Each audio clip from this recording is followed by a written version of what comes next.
Hello. This isn't the political one. I'm going to make another video after this about uh, he who shall not be named. But this one is a sort of what I did in my school holidays type of essay. What have I been doing in these past few days now that we're locked down? Almost. So I'm stuck at home with my one daily outing to walk the dog. I've even got to be careful about where I do that because the dog arrived from Spain, as some of you will know, not too long ago, and he didn't have the leptospirosis vaccination. The lepto vaccination is a two-stage thing. I had the first stage done last week, and guess what's happened to the second vaccination due in 3 weeks' time? Well, it's not going to happen. That's what. So I have to be careful where I take my dog for walks.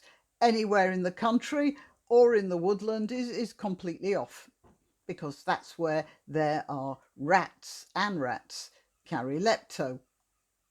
Also, my hair's driving me mad and I can't get it cut either. Well, there you are. Gripe over, because I'm not really complaining. It's pretty small fry when you hear of other things going on. I heard about an Italian priest who got COVID-19 and refused to use the respirator that his congregation had bought him because there was a child who needed it and didn't have one. He died, she lived. And it's things like that which are the soaring heights of the human spirit that reminds us all of the idiocy and the nihilism of Extinction Rebellion, who apparently went round somewhere, I think in the USA, leaving these stickers on the deserted streets, which they obviously think are all the better for being devoid of life. There's a truck outside. Sorry about that. Apart from considering the human condition, I've been doing this. Sewing these masks. Oh, look, it's the white is flaring off the... anyway, you can see they're pretty good. I've sewn dozens of them. I have a lot of fabric in boxes left over from other dressmaking projects, and I have a whole stack of 1,000 thread Egyptian cotton from a duvet making project. Let me give you a hint. Sewing 1,000 thread Egyptian cotton is like sewing canvas with a blunt spoon. But it's a good close weave, so I thought I'd make use of what I have left by making up a stack of these and giving them to friends. You know, they would be... Do you know that truck is just driving me nuts? Hang on a minute. I'm going to stop and I'm going to close the window. Right, I'm back. Where was I? Oh yeah, this. It's a good close weave for 1,000 thread count, and there are 3 layers here.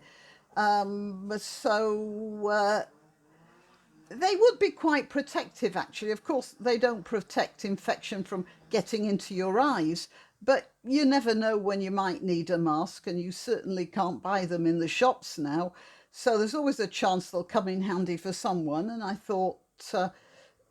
I do a few of them and give them to friends. So that's what I've been doing. It won't protect you from a full-on cough, but it will stop you from spreading your cough to other people. And in my opinion, everyone in the UK should be wearing one now. And, well, why is the government always so ready to put restrictions on people and tell them what to do, and not telling people? You know, they're always telling us to wash our hands, but they're not telling us to wear masks.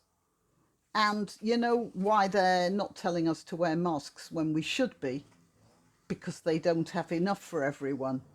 That's the only reason they're not instructing us to wear them. We could go out more if we had these on. Anyway, what else? Oh, well, yes, I've been doing a lot of cooking because getting ready-made isn't an option, seeing as I'm avoiding supermarkets. And even if I do go to the supermarket, getting into the shop is like a sort of Tetris game of shopping trolleys piled high with toilet paper and kitchen rolls. As a matter of fact, I was a bit worried about running out of kitchen paper because we use a lot of it. Every time we have a meal, I tear off a sheet each to use as a napkin. When we have a spill, I tear off a sheet or two to mop up the mess. I use it for cleaning and polishing and all sorts of things. And I realised I'd be out of kitchen paper pretty soon. So I bethought myself and I hauled a stack of linen napkins which filled a couple of drawers in the dining room dresser. They were mostly from my mother. I mean, after all, who uses cloth napkins nowadays? Well, now me. We use them for extra hand wipes, we use them for dinner napkins, and I even wipe surfaces with them. I've used hardly any paper napkins at all since then, but before some eco warrior tells me how much better I'm doing for the environment, I have to remind you I'm doing a lot more washing now, practically every day, and ironing as well. So what with the soap and the electricity, I'm not so sure it's any better than paper, but at least I'm not wasting the paper. Oh, what else? Oh yeah, I've got one of those steam cleaning machines. So I steam cleaned a couple of rugs out in the sunny garden. Oh, it's so sunny now. And then all fired up, quite literally. I still had the steamer and it was still fully heated. I took it into the kitchen and steam cleaned the hob. And you know what? It looks terrific and I feel very proud of myself. Yeah. And the other thing I've been doing is Skyping the friends that I know are on their own and chatting to them.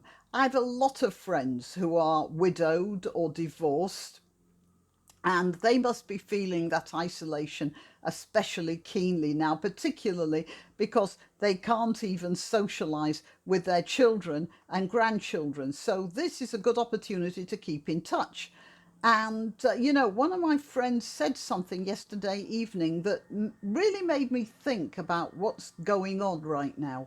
She said she'd been talking to a friend in America. Do you know, I think we're doing more talking now than we did when we could just get out and do stuff. She'd been talking to a friend in America, and during that conversation, they'd been discussing the problems they'd been having, being stuck at home and that sort of thing. And you know what? The problems were exactly the same. She said they both had the same experience, thousands of miles away and in a completely different country, and we're all having that same experience.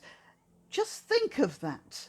I mean, that's a very profound thing. A disease which it's thrown up borders and it's isolated people in their homes, and yet we're all going through the same thing. Can you think of any other occurrence in the history of the world where so many people in so many different countries, so far apart, are suffering the same frustrations, the same restrictions, and the same bereavements, and they all know about each other? Well, in a horrible sort of way, that's progress, isn't it? If you want to donate or contact, the information will be rolling over the Graniopteryx as I speak. Please like, subscribe and share because it does help with the algorithm. If you visit my channel on YouTube and one day discover that I've disappeared without warning, you'll still find me on BitChute or Minds. Just go to either of those platforms and do a search for Graniopteryx. If you're already watching this on BitChute or Minds, good for you. Meanwhile, if you're watching this on YouTube, remember that you must keep checking the subscribe and bell icons because occasionally they reset. Till next time.